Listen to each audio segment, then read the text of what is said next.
Hello বন্ধুরা, গোপাল রান্নাঘর থেকে তোমাদের সাদর আমন্ত্রণ জানাচ্ছি। বন্ধুরা, happy new year, advance happy new year.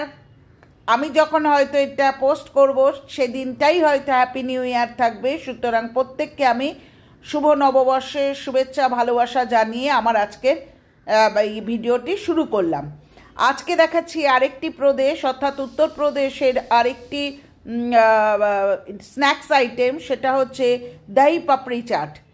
আমি দিল্লির দেখিয়েছি আলু টিক্কি চানা চাট, আমি গুজরাটের দেখিয়েছি খামান, আমি বেঙ্গলের দেখিয়েছি যে মুচমুচে ডালের বড়া, আর এবার দেখাচ্ছি হচ্ছে ইউপির, সেটা হচ্ছে দহি পাপড়ি চাট। তো দহি পাপড়ি চাট করার জন্যে প্রথমে আমাকে যে জিনিসটা করতে হবে সেটা অনেকগুলো জিনিস পরপর করতে হবে। প্রথমে চাটনিগুলো তৈরি করতে হবে, তারপর পাপড়ি তৈরি করতে হবে, তারপর হচ্ছে চাটের ব্যবস্থা করতে হবে, ঠিক আছে? তো প্রথমে আমি চাটনিগুলো তৈরি করে নিই। গ্রিন চাটনি, এটা তৈরি করার জন্য আমার লাগছে হচ্ছে একাটি ধনেপাতা, আমি অল্প করে করছি, অল্প আদা, দেখেছ আমি দুটো কাঁচা লঙ্কা দিচ্ছি না, একটা কাঁচা লঙ্কা দিচ্ছি, কারণ আমরা বেশি ঝাল খেতে পারি না, লেবুর রস, আর দিচ্ছি হচ্ছে বিট নুন। এইগুলো সমস্ত দেখো মিক্সিতে আমি ঢুকিয়ে নিয়েছি, অর্থাৎ মিক্সার গ্রাইন্ডারে আমি দিয়ে আদা, ধনে পাতা, এখানে পুদিনা পাতাও তুমি ইউজ করতে পারো, কাঁচা লঙ্কা, লেবুর রস এবং বিট নুন, তার সাথে সামান্য একটু জল দিয়ে তুমি মিক্সিতে ঘুরিয়ে নিও, দিলে তৈরি হয়ে যাচ্ছে হচ্ছে গ্রিন চাটনি, যেটা এই দহি পাপড়ি চাটে খুব দরকার। এরপর আমি যাব হচ্ছে লসুন কি চাটনি, অর্থাৎ একটা টমেটো নিয়েছি, আমি অল্প করেই করব, বেশ কিছু রসুন, অর্থাৎ রসুনের পরিমাণটা কিন্তু সবসময় বেশি হবে। কাশ্মীরি লঙ্কা যদি আস্ত থাকে তাহলে সেই লঙ্কাটার সাথে শুকনো লঙ্কা, দেখো আমি দুটো শুকনো লঙ্কা দিয়ে দিলাম, আর দিচ্ছি হচ্ছে লেবুর রস। আর যদি কাশ্মীরি লঙ্কা না থাকে তাহলে সেক্ষেত্রে কাশ্মীরি লঙ্কার গুঁড়ো দেবে।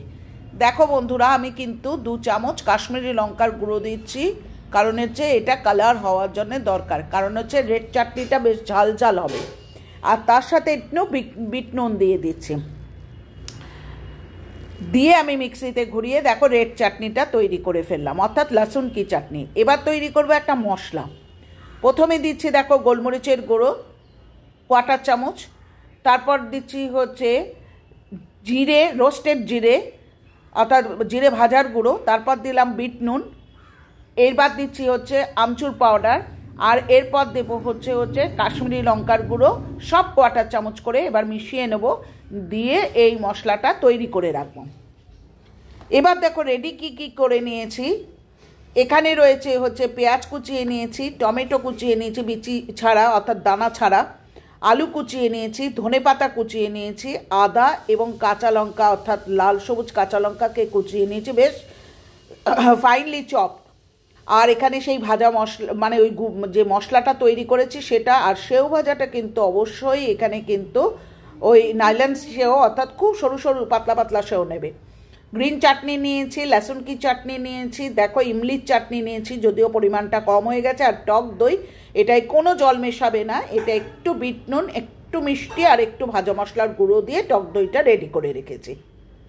চলে যাচ্ছি, সমস্ত রেডি। এবার চলে যাচ্ছি হচ্ছে আমি পাপড়ি তৈরি করার জন্যে। সিম্পলি আমি 1 কাপ ময়দা নিয়েছি, তার মধ্যে জোয়ান দিচ্ছি, নুন দিচ্ছি, কোনো রকম সুজি কিন্তু মিশিও না, আমি বারবারই বলছি যে সুজি মেশাবে না। এবার সাদা তেল দিচ্ছি, সাদা তেল প্রচুর দিতে হবে তাও না, ঘি বা ডালদা যা দিয়েই করো না কেন প্রচুর দিতে হবে তা না, সাধারণ মানে নুন, জোয়ান এবং সাদা তেল দিয়ে। আচ্ছা, এখানে মুঠি করে দেখতে হবে যে তোমার হয়েছে কি না, সেটারও কোনো দরকার নেই, জাস্ট ভালো করে এবার জল দিয়ে নর্মাল ওয়াটার দিয়ে তুমি মেখে নাও। মেখে নিয়ে কোনো রকম রেস্ট টাইম দেবে না, অর্থাৎ খুব সুন্দরভাবে মথে নিতে হবে তাও না, যেমন নর্মাল মাখা হয় তার থেকে সরু সরু কেটে নিয়ে, গুলি কেটে নিয়ে, দেখো ফর্কের মাধ্যমে কিন্তু আমি এগুলোকে ছোট ছোট লুচির মতো বেলে নিচ্ছি, এবং এগুলোকে কিন্তু আমি জাস্ট ছিদ্র করে নিচ্ছি, ঠিক আছে? এবার কড়াইতে মোটামুটি তেল দিয়ে কিন্তু আমি এগুলোকে ভাজতে শুরু করলাম। প্রথমে তাপটা কিন্তু হাই হিট দেবে। ভীষণ কড়কড়ে হয়েছে, আমি সাউন্ডটা শোনাতে পারলাম না বলে, কিন্তু ভীষণ কড়কড়ে হয়েছিল। ঠিক আছে, বেশি করে এইভাবে পাপড়ি কিন্তু ভেজে রেখে দেবে। ঠিক আছে, এবার দেখো প্লেটে আমি পাপড়িগুলো সাজিয়ে নিলাম। এবার আমার চাট তৈরি করার ব্যাপার। কিভাবে চাটটা তৈরি করবে? প্রথমত হচ্ছে এই আলুগুলোকে দেখো পাপড়িগুলোর উপরে আমি ভালো করে সাজিয়ে দিচ্ছি। ঠিক আছে, প্রত্যেকটা পাপড়ির ওপরে কিন্তু আলুগুলোকে আমি ভালো করে সাজিয়ে দিচ্ছি। দেখো তুমি চাটটা যত সুন্দর করে সাজাবে, দেখতেও তত সুন্দর হবে, তত সুন্দর কিন্তু খেতে হবে। যার জন্যে পাপড়ি চাট কিন্তু পুরো ডেকোরেশনের উপরেই নির্ভর করে। এরপর ওপর থেকে তুমি পেঁয়াজ কুচি দিয়ে দিচ্ছ। ঠিক আছে, ভালো মতো করে পেঁয়াজ কুচি প্রত্যেকটা পাপড়ির ওপরে কিন্তু আমি পেঁয়াজ কুচিগুলো দিয়ে দিলাম। একটু বেশি পরিমাণেই দেব, তাতে খেতে ভালো লাগে। ঠিক আছে, এরপর দেব হচ্ছে টমেটো কুচিগুলো। এখানে কিন্তু টমেটোর দানাটা অবশ্যই কিন্তু ফেলে দেবে। আচ্ছা, দেখেছো প্রত্যেকটা পাপড়ির উপর আমি টমেটোকে সাজিয়ে দিলাম। এরপর দিচ্ছি হচ্ছে যে আদা এবং কাঁচা পাকা লঙ্কা, অর্থাৎ লাল সবুজ লঙ্কা এবং আদাটাকে যে ফাইনলি চপ করে রেখেছি সেটাকে ছড়িয়ে দিলাম। এরপর দিচ্ছি হচ্ছে যে সমস্ত মশলাগুলোকে মিশিয়ে আমি যেটা তৈরি করে রেখেছিলাম, আগেই আমি দেখিয়ে দিয়েছি, সেগুলোকে ভালো করে আমি কিন্তু ছড়িয়ে দিচ্ছি। ঠিক আছে, এরপর দেব হচ্ছে, দেখেছো প্রত্যেকটা জিনিস আমি ভালোভাবে এগুলো কিন্তু আমি ছড়িয়ে দিচ্ছি। ঠিক আছে, এরপর দেব হচ্ছে প্রতিটা চাটনি, অর্থাৎ গ্রিন চাটনিটা আমি এরপর দেখো গ্রিন চাটনিটা আমি আস্তে আস্তে কিন্তু প্রত্যেকটা পাপড়ির উপর সুন্দর করে কিন্তু দিয়ে দিচ্ছি।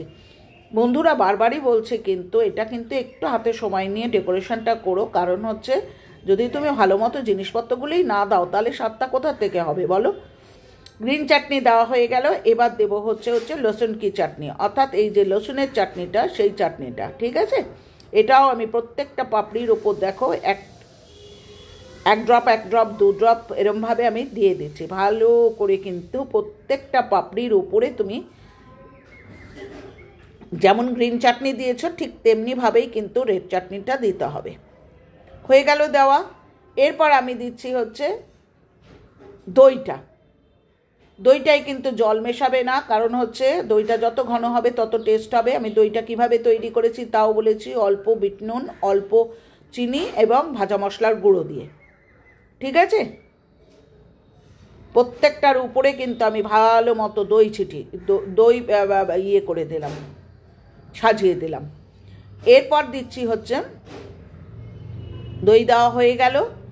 এরপর দেখো আমি দিচ্ছি হচ্ছে দইয়ের ওপরে কিন্তু এইটাই সবচাইতে বেশি টেস্টফুল ইমলির চাটনি। বারবার আমি ইমলির চাটনি করে করে দেখিয়েছি তোমাদের। আমি আলু টিক্কি চানা চাট যখন করেছিলাম তখনও দেখিয়েছি, আমি যখন খামান বা ধোকলা করেছি তখনও দেখিয়েছি, আবারও বলছি না হয় তেঁতুলটাকে একটু ভিজিয়ে রেখে দেবে কাতটা বার করে। দেখো ওপর থেকে কিন্তু আমি যে পাপড়িগুলো কিছু আমি গুঁড়ো করে নিয়েছি সেই গুঁড়ো পাপড়িগুলো কিন্তু আমি ছড়িয়ে দিচ্ছি। ঠিক আছে, ইমলির চাটনি করার জন্য তেঁতুলের কাতটা বার করে নিয়ে জলে ভিজিয়ে রেখে সেটা কড়াইয়ে দিয়ে দেবে, দিয়ে অল্প বিট নুন, অল্প ভাজা মশলার গুঁড়ো অর্থাৎ জিরে এবং শুকনো লঙ্কা ভাজার গুঁড়ো এবং গুড় বা চিনি দিয়ে একটু ঘন করে নামিয়ে দেবে। আবার ওপরে দই দিলাম, আবার ওপর থেকে দেখো লাল চাটনিটা অর্থাৎ লসুন কি চাটনি দিয়ে দিচ্ছি।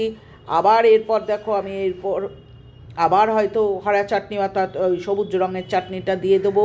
ঠিক আছে, ঠিক এইভাবেই কিন্তু প্রত্যেকটা জিনিস কিন্তু আমি সুন্দর করে সাজিয়ে নেব। এরপর বাদবাকি যে সমস্ত চাট ভাজার অর্থাৎ পাপড়িগুলো ভাঙা অংশ ছিল সেগুলো দিয়ে ওপর থেকে একেবারে পরিষ্কার মতো দই দিয়ে দিচ্ছি। লাস্ট স্টেজ, এবার দই দিয়ে আমি ইমলির চাটনিটাকে, খুব কম পরিমাণ ছিল দেখেছোই তোমরা, পুরো ইমলির চাটনিটাকে ছড়িয়ে দেব। দেখতে পাচ্ছ এবার আমি ইমলির চাটনিটাকে ছড়িয়ে দিচ্ছি, কারণ এটার উপর কিন্তু ভীষণভাবে টেস্টটা নির্ভর করে। এই ইমলির চাটনিটা কিন্তু বারবার বলছি, তাহলে খাট্টা মিঠা তিখা অর্থাৎ ঝাল টক মিষ্টি সব বরাবর হবে। ওপর থেকে ধনেপাতা দিচ্ছি, দেখেছো চতুর্দিকে ধনেপাতা ছড়িয়ে দিলাম। আর এইবার যে নাইলন সেও অর্থাৎ ভীষণ সরু সেও ভাজাটা এইটা ইউজ করবে, একটু মোটা সেও কিন্তু ইউজ করো না, এটা দেখতেও ভালো লাগে খেতেও ভালো লাগে। বাস গোটা সেওটা আমি কি ছড়িয়ে দিলাম, হয়ে গেল আমার পাপড়ি চাট, ইউপির দই পাপড়ি। অর্থাৎ সুন্দরভাবে আমি পাপড়ি চাটটা তৈরি করে নিলাম। ওপর থেকে আবার একটু ভাজা মশলার গুঁড়ো টুড়ো দিয়ে দিলাম, বাস রেডি। দেখেছো কীরকম ইয়ামি দেখতে হয়েছে বন্ধুরা, ভীষণ ভালো লাগে খেতে, একবার করে খাও আমার রিকোয়েস্ট। এত কষ্ট করে তৈরি করি, তোমরা যদি না দেখো, না কমেন্ট করো, না লাইক দাও, না শেয়ার করো, তাহলে তো কষ্ট হয় বলো। ফুল ওয়াচ করো, এটা সত্যি সুন্দর একটা স্ন্যাক্স আইটেম। যে কোনো সময় গেস্ট ফেস্ট আসলেও যদি এক প্লেট তৈরি করে দাও, খুব ভালো মনে তারা খাবেন, বাড়ির লোকদেরও করে খাইও। আজকে আসি, পরের দিন ফিরবো আবার নতুন কোনো আইটেম নিয়ে। আর পুরনো বন্ধুরা, তোমরা যেইভাবে তোমাদের সত্যি সমর্থন আমাকে ঢেলে দিচ্ছ, আমি অভিভূত। ঠিক সেইভাবেই নতুন বন্ধুরা শুধুমাত্র দেখেই কাজটা সেরো না, পাশে থাকা বেল আইকনটাকে প্রেস করে চ্যানেলটা সাবস্ক্রাইব করো, লাইক করো, কমেন্ট করো, শেয়ার করো। আর তোমাদের কমেন্ট আমাদের কাছে খুব গুরুত্বপূর্ণ, কারণ পরের দিন আবার একটা ভালো আইটেম করতে ইচ্ছা করে তোমরা একটা সুন্দর কমেন্ট করলে। ঠিক আছে বন্ধু, আজকে আসি, সাবধানে থেকো, ভালো থেকো, পরের দিন ফিরবো আবার কোনো নতুন আইটেম নিয়ে। টাটা, ভালো থেকো বন্ধুরা। আর আজকে তো 1 জানুয়ারি, সুতরাং ভাবতেই বসেছো যে সন্ধ্যাবেলার ইভিনিং স্ন্যাক্সটা কী হতে পারে, সুতরাং একবার ট্রাই করে দেখো না, আমার মনে হয় ঠকবে না, খুব সুন্দর লাগবে, বাড়ির লোকরা অত্যন্ত প্রশংসায় ভরিয়ে দেবে। ঠিক আছে, ট্রাই করো। আজ আসি, পরের দিন নিয়ে আসবো আবার কোনো নতুন আইটেম।